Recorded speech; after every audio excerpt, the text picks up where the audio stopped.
Fizemos o primeiro aviso, né, de que só retornaremos em setembro.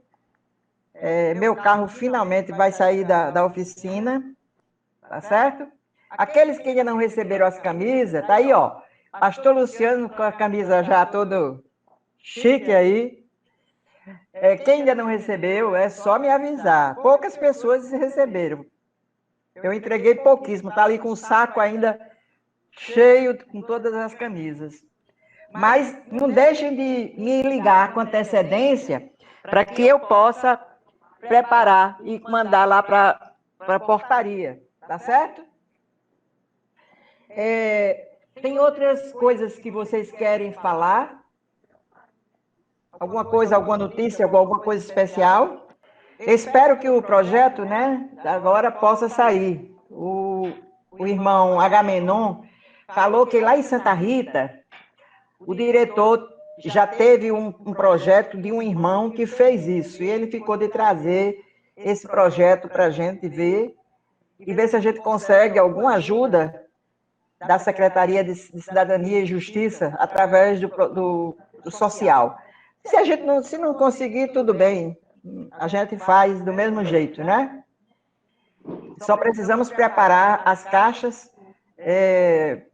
daqui para começar a colocar mais potência nessas caixas. Vamos ver quantas caixas, pelo menos umas duas. O irmão Luciano já fez da caixa que ele tem. Não foi, irmão Luciano? Já fez a sua, não foi isso? Inclusive, essa caixa é da pastoral. O pastor Kleber... Eu sei. Já, sim, está feito. Eu sei, mas é a que está com o senhor, não é? Está feito. O senhor já fez a adequação. A adaptação para microfone sem fio. Então, bota a caixa lá e quem vai falar, fala à distância. Tá bom. Então, vamos ver se a gente faz essa adequação, aumentando essa potência de som. Tem pelo menos mais uma ou duas. Vamos ver o dinheiro, quanto é que vai dar. Essa semana eu falo com o senhor sobre isso. Vamos ler. Continua nesses deveres, porque fazendo assim, salvarás tanto a ti como os teus ouvintes.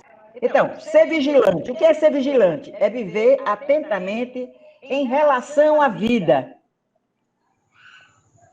às nossas atitudes e ação. Né? Nossas atitudes que são variadas e a gente tem que estar sempre vigiando. Porque às vezes a gente fala, a gente faz alguma coisa que às vezes não era nosso desejo, não era nossa intenção. Precisamos, então, andarmos segundo o que a Bíblia nos ensina, nos exorta, que é sermos atentos, vigilantes, reflexivos. Assim como em Deuteronômios 4:9, é recomendado, não somente guarda-te a ti mesmo, guarda bem a tua alma, para que não te esqueça daquelas coisas que os teus olhos têm visto e não apartem do teu coração todos os dias da tua vida. Isso o Senhor falou para o povo de Israel. Não se apartem, não se esqueçam, falem, ensinem, mostrem. Quando o povo de Israel não tinha as pessoas que os seguiam, os sacerdotes, depois os reis que não seguiam o Senhor, o que é que quem fazia? Eles esqueciam de Deus, esqueciam daquilo que Deus tinha feito, que se apartavam de Deus, apartavam a sua mente, o seu coração, os seus desejos, e passavam muitas vezes a seguir os deuses estrangeiros.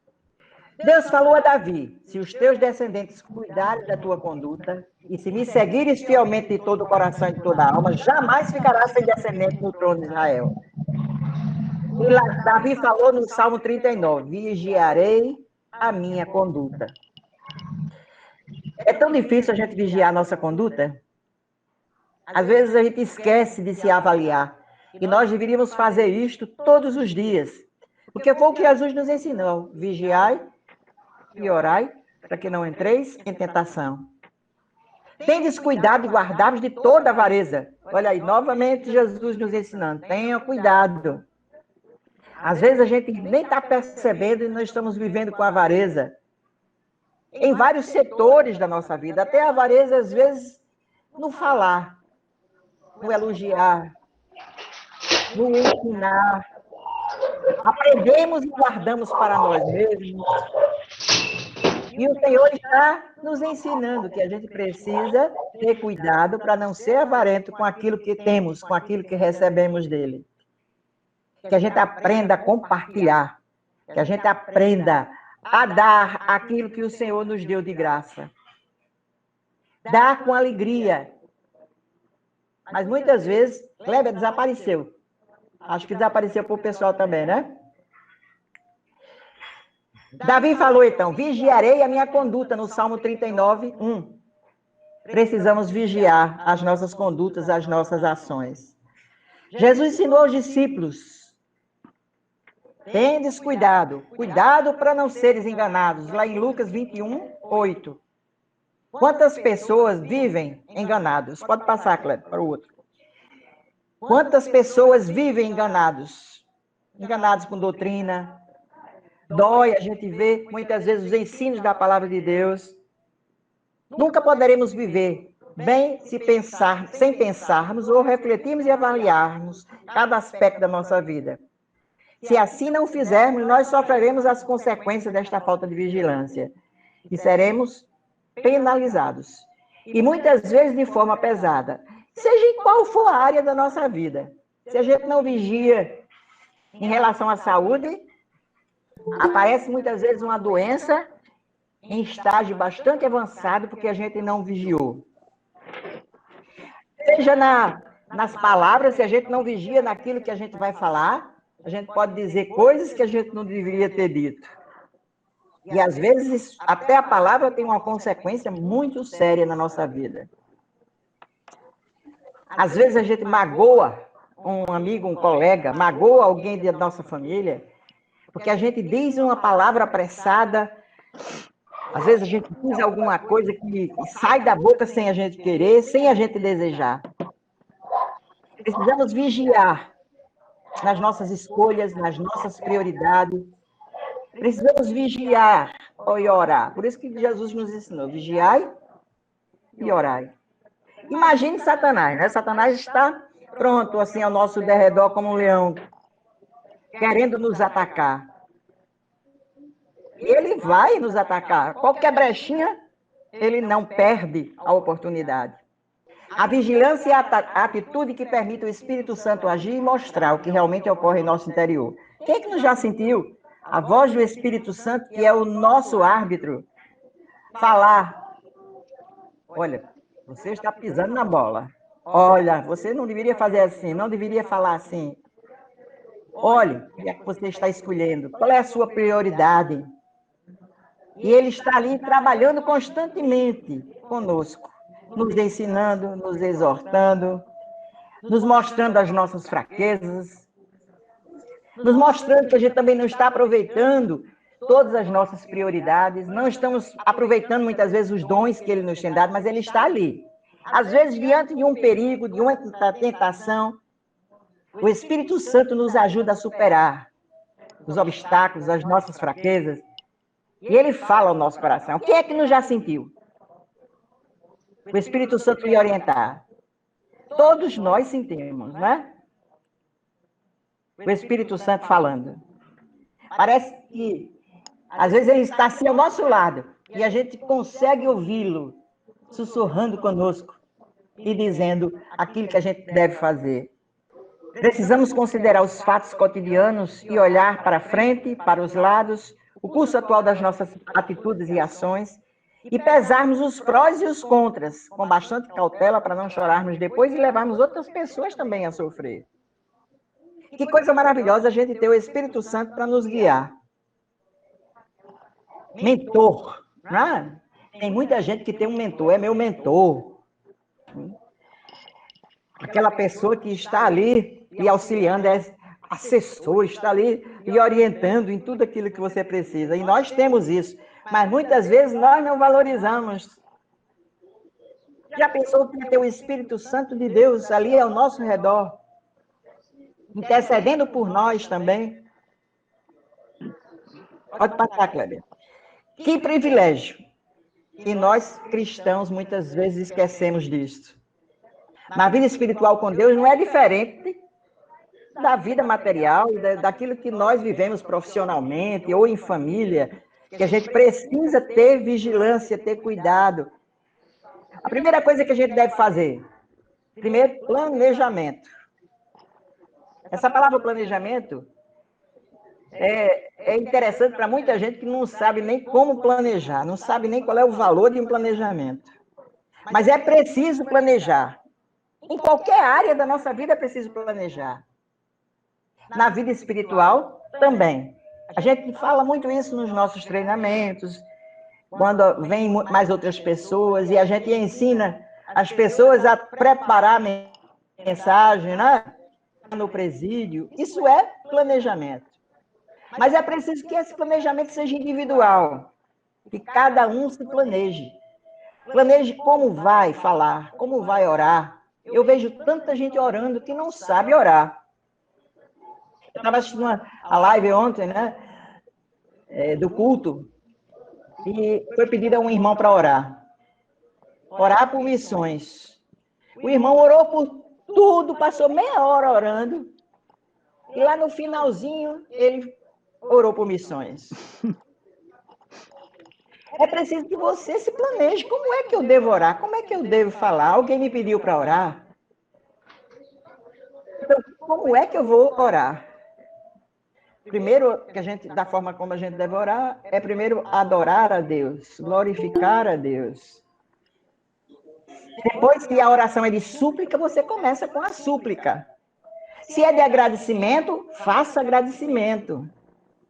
Se é agradecimento por alimentação, agradeça por alimentação. Não faça um turnê. Então, tudo na vida precisa de planejamento. Na vida espiritual também planejamento. Você tem que ter um horário certo para meditar, para orar. Tem que ter um horário certo para você fazer suas atividades profissionais. Tudo depende, toda e qualquer vitória depende de um planejamento antecipado. Como você se antecipa diante das dificuldades? Por exemplo, financeiramente. Tem muita gente que começa a gastar, né? Pega cartão, porque tem cartão, tem a facilidade, às vezes, de comprar, tem um certo crédito no cartão, e começa a gastar. Comerciante, pessoa que vive de um comércio, começa a gastar como se o dinheiro que ele tem em mãos fosse dele, quando tem um bocado de coisa para pagar. Tem gente que no dia que recebe o salário, começa a gastar, 10 dias depois não tem mais nenhum tostão. É preciso saber planejar. Você tem se planejado? Quais são as áreas de planejamento que você tem se preocupado ou não tem se preocupado? Em tudo é preciso haver planejamento. Nós estamos vivendo nesse mundo e viver nesse mundo é uma guerra. Já pensou se o exército entrasse? Tem alguém de vocês aí que já foi militar? Dos homens? Lindoval já foi militar, né? Já imaginou se não houvesse planejamento? Não houvesse treinamento para a guerra? Quando a gente entra num campo de guerra, não vai ter chance de vitória se não houver um planejamento, sem o conhecimento prévio do inimigo. Quem é esse inimigo? O que é que ele possui para guerrear comigo? Qual é o campo que ele opera? Quais são as dificuldades do local onde vai acontecer a batalha? Quais são as armas que eu possuo para enfrentar o inimigo? Isso é planejamento. Nós precisamos planejar. Por isso que a Bíblia diz, Jesus disse, vigiai e orai, para que não entreis em tentação. Isso é planejamento prévio, orar e vigiar. Tá com os olhos abertos, acordados. Para que nós possamos vencer a batalha da vida.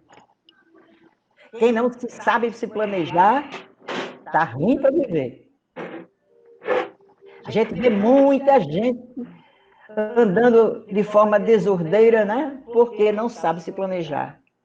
Pode passar, Cléber. Como é importante esse planejamento? Em segundo lugar, os cristãos nós como cristãos não somos cidadãos comuns. Somos do exército do Rei dos Reis, e o diabo e seus seguidores vão fazer de tudo para nos fazer tropeçar, para a gente errar o alvo. E se a gente cochila, ele não cochila, não. Ele não perde a oportunidade de entrar na brecha. Vejamos em Mateus 13:39 e Marcos 4:15, fala sobre a parábola do joio. Lembra quando a gente vai evangelizar? Lembra da palavra do joio, né? A semente era semeada e vinha o quê? Satanás e tirava aquilo que havia sido semeado. Como é importante saber semear em terra boa, em terra fértil, com oração anterior, com jejum anterior, para que o Senhor prepare aquele coração que vai ouvir a mensagem. O diabo está sempre pronto para estragar aquilo que nós somos e aquilo que nós fazemos. Em Efésios 4:27 diz, não deis lugar ao diabo. Em 2 Timóteo 2:26 fala sobre os laços do diabo que faz as pessoas cativas. Satanás prende as pessoas. A gente não pode esquecer disso, né? Quando vai evangelizar.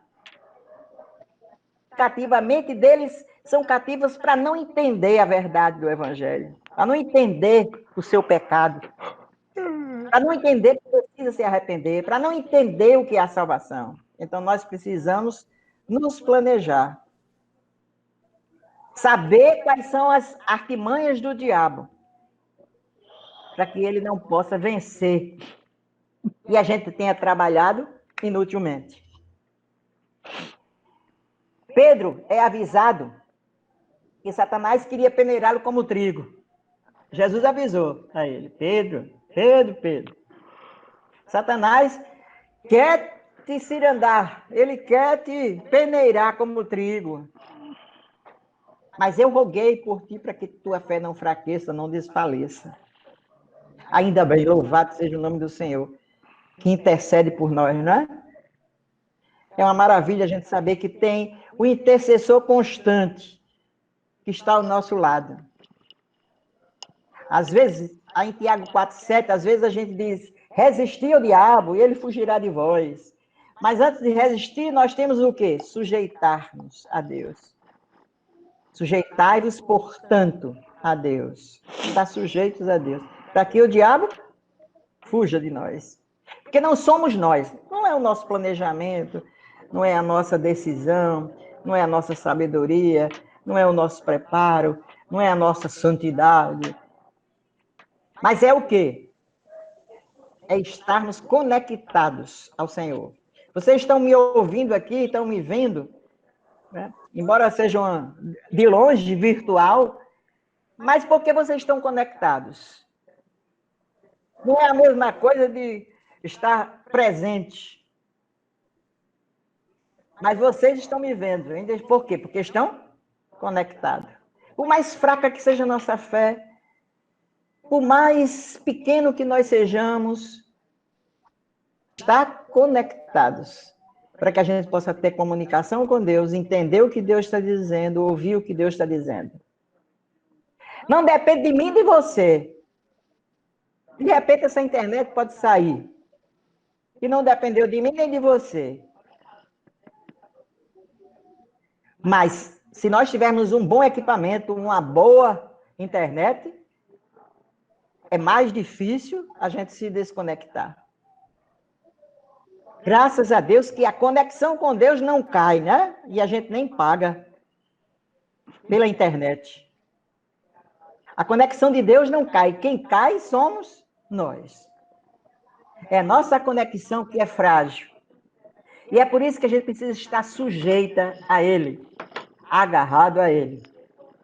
E o diabo não vai resistir. Vamos lá para o último, penúltimo, né? Kleber. Cadê Kleber? Vamos lá, Kleber. Kleber já está ali coçando os olhos. Precisamos constantemente nos lembrar do perigo da tentação, tanto daquelas que são óbvias, como aquelas que vêm do coração. Às vezes, existem tentações que são bastante óbvias, né? Por exemplo, a gente às vezes conhece quais são as nossas fraquezas. A gente conhece onde nós temos maior tendência a sermos tentados. Por exemplo, quem gosta muito de comer, né? Se vê diante de uma comida que gosta, embora tenha pressão alta, seja diabético, né? Dificilmente resiste. É uma tentação óbvia. Eu não posso comer, aquilo me faz mal, né? Existem tentações que são óbvias. Prostituição, não, eu sou fiel à minha mulher, eu sou fiel. Não, eu não faço isso, eu não faço aquilo, né? São bem óbvias as certas tentações. Mas outras não, outras vêm do coração. E essas são extremamente difíceis para que a gente possa, muitas vezes, identificar. Descuidar dessas que são do coração é que é o grande perigo. E o diabo não vai perder essa oportunidade. Ele não vai perder a chance de tentar nos derrotar. Olha a neta do Luzináide aí. Está assistindo também, é?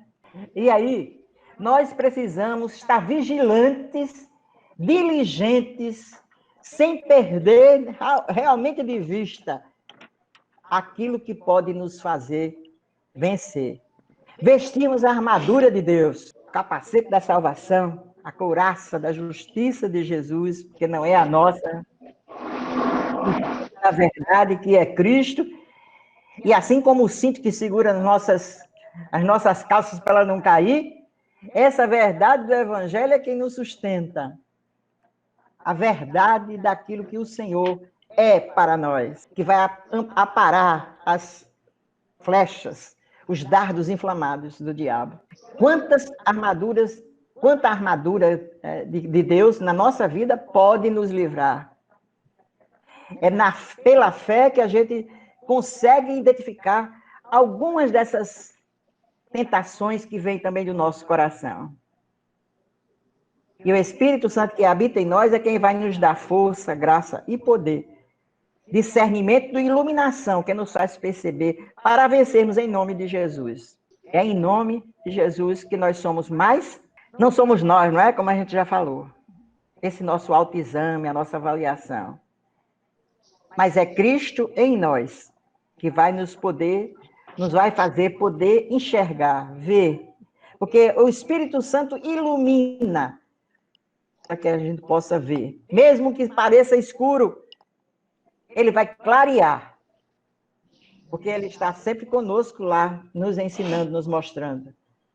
Nos dando sabedoria, nos dando diligência, nos dando consolo. E vai fazer com que a gente consiga vencer o pecado e as tentações. Deus nos faz ver qual é a sua vontade através do Espírito Santo para as nossas vidas. Deus faz essa vigilância dele de duas formas. Primeiro, ele reprova, porque o Espírito Santo diz na mesma hora, né? Quem é que já sentiu aí? Dá Quem é que já sentiu o Espírito Santo lhe reprovando? Cadê? Com a mão. Só estou vendo Luzináide, graça.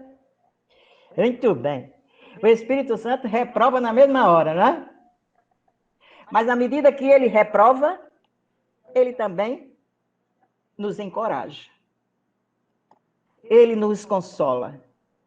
Ele nos dá força. Não só faz reprovar, não. Que coisa maravilhosa, não é? É ou não é? Maravilhoso a gente saber que não é somente, nós somos somente repreendidos. Em segundo lugar, a sua reprovação é profunda. Ela não me deixa justificar, transferir a culpa, mas me faz reconhecer o pecado. Faz como Davi, né? Davi, primeiramente, se irou quando o profeta Natan, disse para ele que aquele homem tinha morto a única ovelhinha que o camarada tinha, né? Ele diz, quem é essa pessoa? Ficou irado, né? E o profeta disse, é você. A partir daí ele percebeu, ele não se justificou. Não, mas eu fiz isso, por isso, aquilo, outro. Ele não transferiu a culpa, foi por causa da mulher, porque a mulher estava lá se banhando, né? Não, foi porque eu não percebi. Eu estava em casa sem fazer nada. Não, ele não se justificou, ele não transferiu a culpa. Mas o Espírito Santo faz que a gente reconheça o nosso pecado. E a gente percebe que a única forma da gente se libertar é reconhecer o nosso pecado e confessar. E pedir ao Senhor que Ele nos ajude. Que bom que não tem ninguém que não tenha sido reprovado. E a gente não se sente, através dessa reprovação, excluído. Mas a gente se sente amado. Porque Ele nos reprova, porque nos ama. Porque quer nos ajudar. Terminando, vamos lá, Kleber, a última. Vigilância significa ordenar nosso mundo exterior de tal forma que possamos nutrir nosso mundo interior. Então, quando nós vigiamos, quando nós estamos vigilantes, a gente organiza o mundo exterior. E organizando o mundo exterior, a gente também organiza o mundo interior. Como é que a gente pode praticar? Primeiro, pelo estudo e reflexão da palavra de Deus diariamente e oração para manter a comunhão com Deus. Esse é o primeiro passo. Que a Bíblia nos ensina cada vez que a gente estuda, lê. Segundo passo, criar alguns hábitos que nos façam lembrar a vigilância. Criar uns hábitos. A gente precisa criar hábitos. Hábitos que sejam definidos todos os dias. Por exemplo, lembrar também da palavra de Deus, né? Lembrar desses versículos que nos adverte. Colocar em nossa mente bem definido. Cultivando em pequenos períodos de oração. Quem é que de nós não faz isso, né? Diante de uma decisão, de uma pergunta, diante de uma necessidade, a gente não se pergunta naquele momento, em pequenas orações, em pequenos períodos, de Senhor, e agora? O que é isso, Senhor? Como eu faço? Senhor, como tu podes me orientar? Esses pequenos períodos de oração é muito importante nessa conversa com o Senhor. Mostra a nossa dependência dele, a conexão do nosso coração. Isso nos faz analisar melhor cada situação, as nossas motivações, perceber o nosso entendimento daquela circunstância. E também uma coisa que é muito importante, nos livra do desejo de estar sempre certo. Porque a gente tem um desejo de estar sempre certo, né?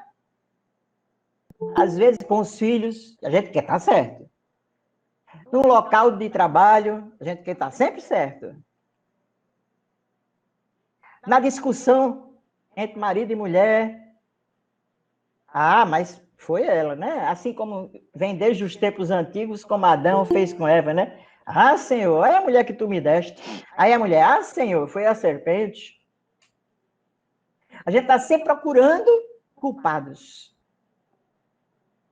Mas quando nós deixamos de lado os nossos argumentos e a gente vem em pequenos períodos de falar com Deus e dizer, Senhor, me ajude.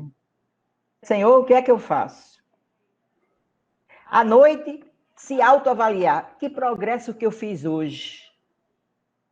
Perguntar ao Senhor mesmo, Senhor, me mostra através do teu Santo Espírito. O meu dia foi um dia na tua presença mais positivo do que negativo, onde eu errei. Desejar, acima de tudo, né, ser uma pessoa que é um reconciliador, uma pessoa que é amável, uma pessoa que quer glorificar a Deus com as suas atitudes, com as suas ações, com as suas possibilidades, com as suas prioridades. A vigilância nos liberta para amar, ela nos alegra, ela nos faz sentir paz e ser útil. Muita gente que vive sem alegria, que vive sem paz, que vive, às vezes, com a vida que aparenta muito boa, mas por trás tem muitas coisas escondidas. Tudo isso, muitas vezes, simplesmente porque não vigia. E um pecado chama outro pecado. É como areia movediça. A pessoa se acostuma, é como pornografia. Eu vi já muitas pessoas, até pastores, que eram viciados em pornografia. E isso vai levando o indivíduo cada vez mais ao pecado. E esse pecado vai aumentando, termina em adultério, termina, muitas vezes, até em suicídios. Nós vimos o ano passado muitos pastores que se suicidaram, né? E muita gente se pergunta, mas como? É muito difícil viver sem estar vigilante. Vigiai e orai, para que não entreis em tentação. Essa vigilância nos liberta para amar, para nos alegrar com o Senhor, para fazer o que o Senhor quer que nós façamos, sentir paz com Ele, sentir que a nossa vida tem utilidade para o Senhor, tem objetivo. A gente saber que tem um objetivo em estar vivo é muito importante. Tanto para a nossa saúde mental, como a nossa saúde física, como a nossa saúde espiritual. Viver em constante vigilância exige coragem para enfrentar, com bastante honestidade a nós mesmos e honrar o nome do Senhor. Ter o desejo de honrar o Senhor com aquilo que somos, nos dá força para vencer as tentações. Eu saí da reunião e não estou conseguindo. A gente se examina diante do Senhor. Porque o Espírito Santo nos mostra imediatamente quando nós estamos dando prioridade àquilo que não é agradável ao Senhor. Que o Senhor nos ajude a sermos vigilantes para a honra e glória do nome do Senhor.